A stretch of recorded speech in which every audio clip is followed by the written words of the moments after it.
ಎಲ್ರಿಗೂ ಸ್ವಾಗತ. ನಾನು ಶಂಶೀರ್ ಬುಡೋಳಿ. ಕರಾವಳಿಯಲ್ಲಿ, ಮುಖ್ಯವಾಗಿ ದಕ್ಷಿಣ ಕನ್ನಡ ಜಿಲ್ಲೆಯಲ್ಲಿ, ಮಂಗಳೂರಲ್ಲಿ ಬಿಸಿಲಿನ ತಾಪ ಬಹಳಷ್ಟು ಹೆಚ್ಚಾಗಿತ್ತು.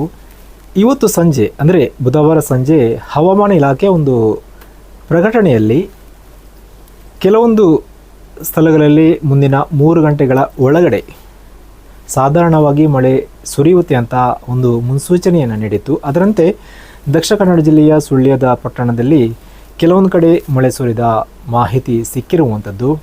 ಎಷ್ಟಂದರೆ ಇಲ್ಲಿನ ಬಿಸಿಲಿನ ತಾಪ ಎಷ್ಟು ತೀವ್ರತೆ ಇತ್ತು ಅಂದರೆ ಹೊರಗಡೆ ನಡೆದಾಡಿದರೆ ಸುಸ್ತು ಆಗುವಂತಹ, ಬೆವರು ಇಳಿಯುವಂತಹ ಅಂತಹ ಒಂದು ತಾಪ ಹೆಚ್ಚಾಗಿತ್ತು. ಇದರಿಂದ ಬಹಳಷ್ಟು ಜನ ಕಂಗಾಲಾಗಿದ್ದರು. ಯಾವಾಗ ಮಳೆ ಬರುತ್ತೆ, ಮಳೆ ಬರುವ ಸೂಚನೆ ಇದೆಯಾ ಹೇಗಂತ ಎಲ್ಲರೂ ಕೂಡ ಮಾತನಾಡ್ತಾಯಿದ್ರು.